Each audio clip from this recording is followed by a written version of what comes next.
Alô, comunidade das redes sociais! Mais uma vez aqui para tratarmos de mais um tema. E hoje eu gostaria de falar sobre a política, a neurose e a psicose. Tenho pensado a respeito disso porque, por incrível que pareça, ainda temos focos de pessoas nas portas dos quartéis, solicitando que o exército interfira no resultado das urnas eletrônicas para que Lula não seja promovido à categoria de presidente da República.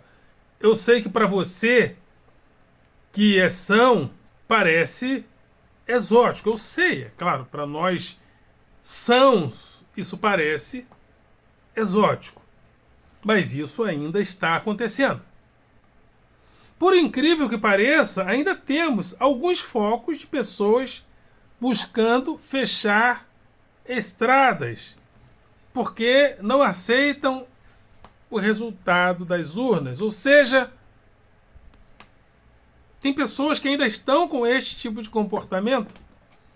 Um comportamento além de absurdo, além de um chororô babaca, é um chororô covarde. Porque quando os movimentos de esquerda quiseram promover alguma revolução naquilo que eles entendiam não ser democrático, como o golpe de 64, que teve como consequência o AI-5, a esquerda, munida da convicção de que a democracia havia sido solapada, a esquerda pegou em armas para combater a ditadura, para combater aquele projeto fascista que estava sendo promovido no Brasil. E até hoje encontra legitimidades históricas naquilo que pretendeu. Muitas pessoas que participaram das lutas armadas viraram políticos, viraram presidente da República, no caso de Dilma, viraram jornalistas de renome, no caso do Gabeira, etc. e etc. Ou seja, quando a esquerda quis resolver o problema, a esquerda pegou em armas.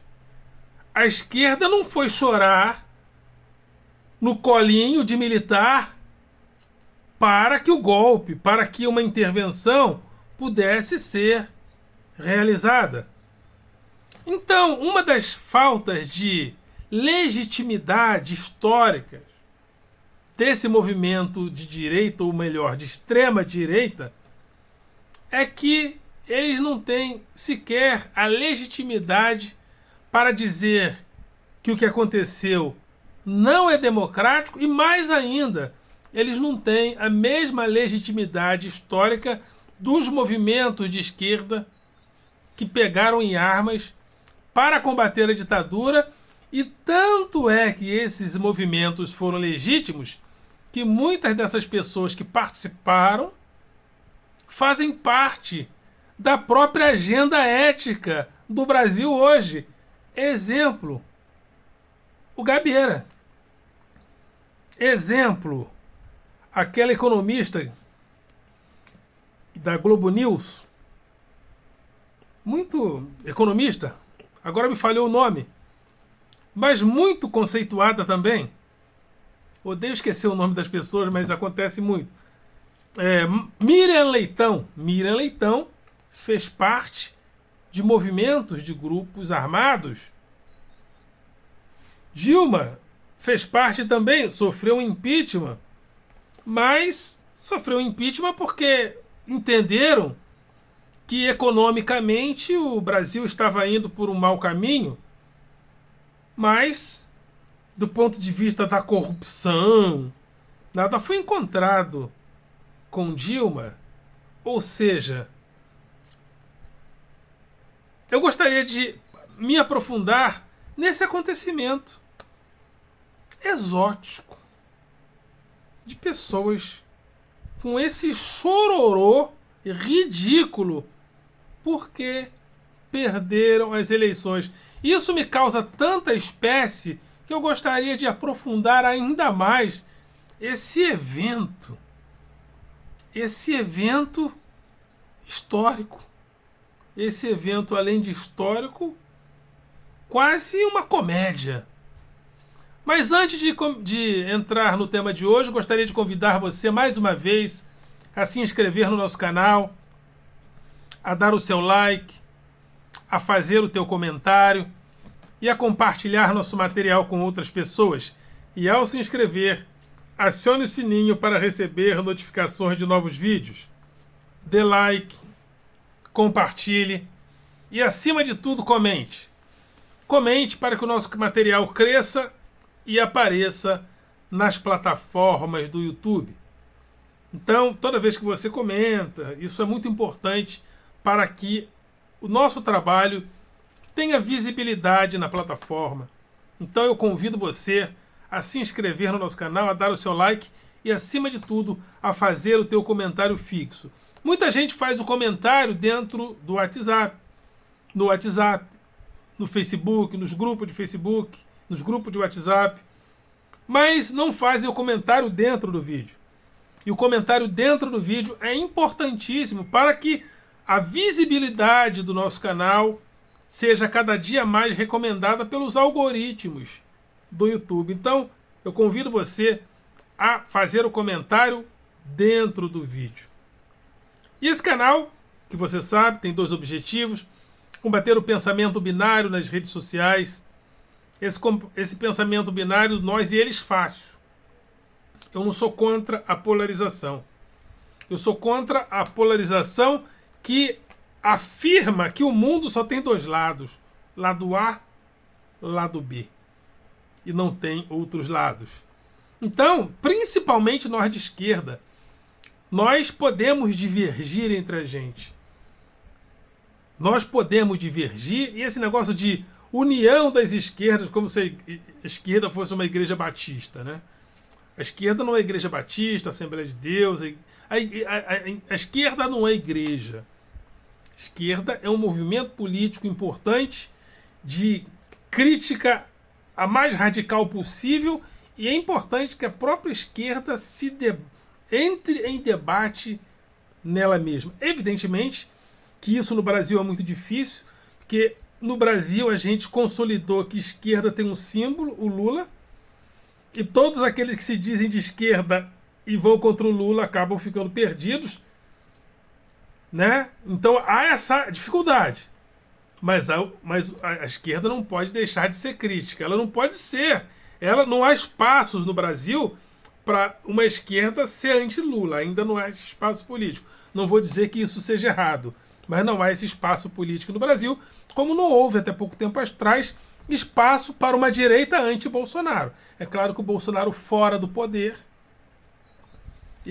penso que ele não tem o mesmo capital político do Lula para se manter em evidência, para se manter no protagonismo. Até porque Lula está há 44 anos no protagonismo político do Brasil.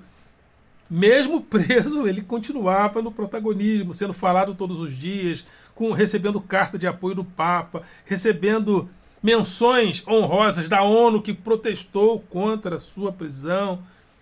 Então é um homem, e se eu não me engano, já passou o Bill Clinton e é o homem mais votado da história do planeta. Então é difícil, né?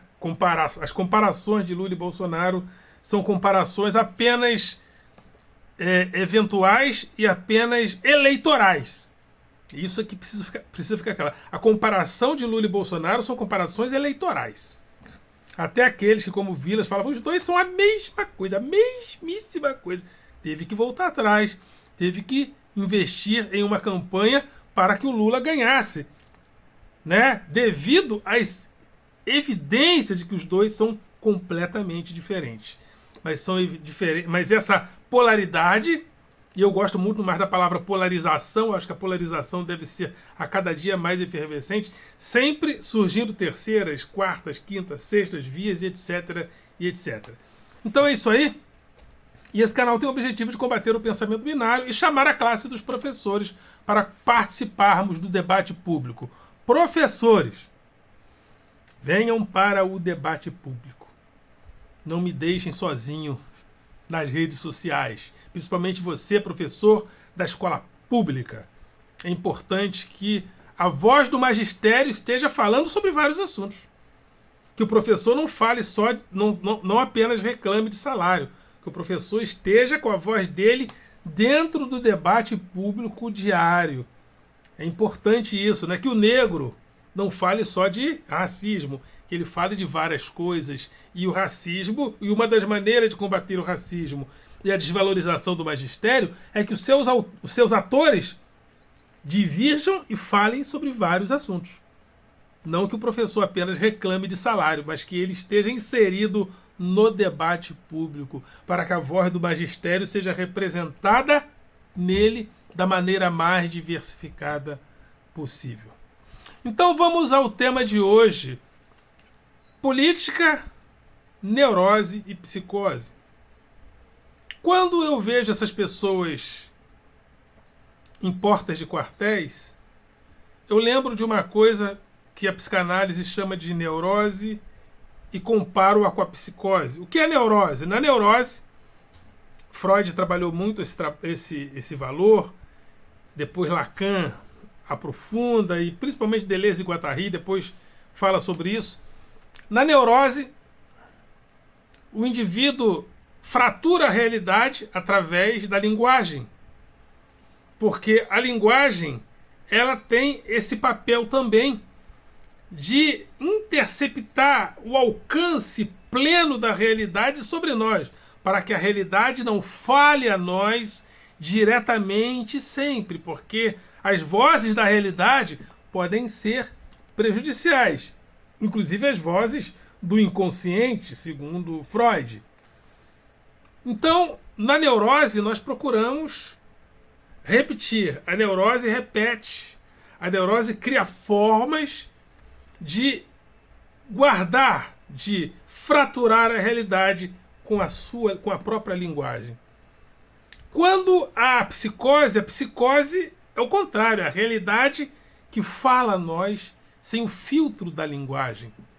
Então, quando uma pessoa está em surto psicótico, ela perde essa noção de que a linguagem precisa fraturar as dimensões da realidade para as expensas da fala, as expensas da linguagem.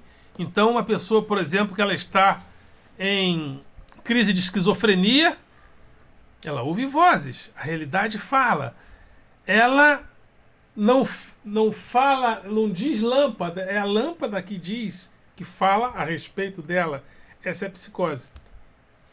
E o que está vendo, às vezes, no cenário político, e não só social, principalmente com a era digital, nós vivemos uma era onde a gente entende que pela velocidade das informações, a velocidade das informações não permite com que muitas das vezes nós peguemos uma palavra, a identifiquemos na sua semântica, no seu conteúdo interno, para fazer com que essa palavra seja dada à realidade, ao significante.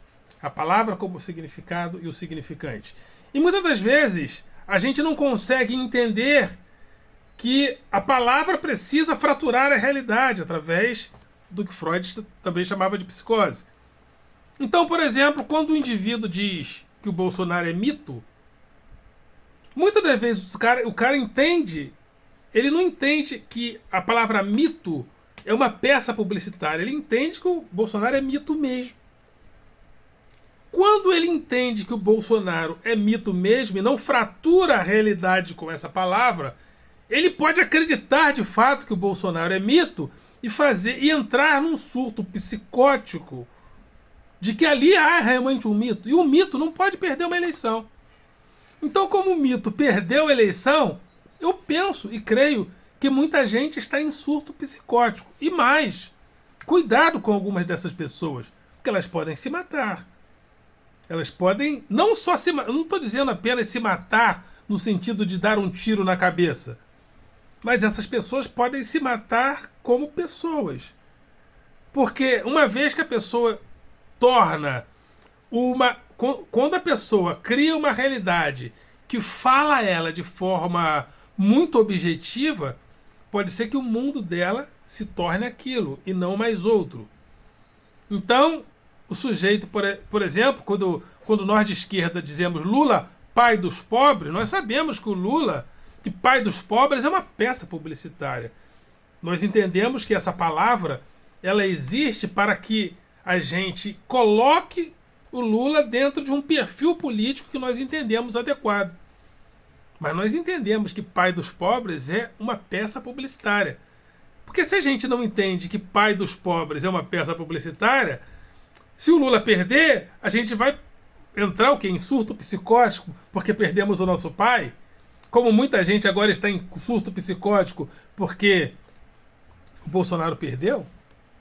Porque tem gente nessas imagens que estão sendo mostradas aí, algumas pessoas de fato estão em surto psicótico. Porque o mito perdeu. O mito perdeu.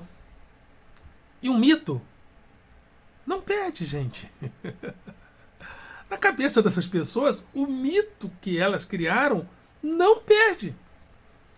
E se perdeu, então houve roubo, houve fraude. Entendeu? Isso acontece em várias dimensões da vida. No preconceito, por exemplo. Vamos supor uma pessoa tem um preconceito contra os negros. A pessoa pode ter a capacidade neurótica de entender que o preconceito dela vai até a página B, mas que não se realiza plenamente. Mas tem pessoas que, se ela vê um negro ascender, o mundo dela acaba, porque esse preconceito é um preconceito que fala ela. Ela não consegue fraturar a realidade com o seu preconceito. E se ela vê um negro ascender socialmente, o mundo dela acaba.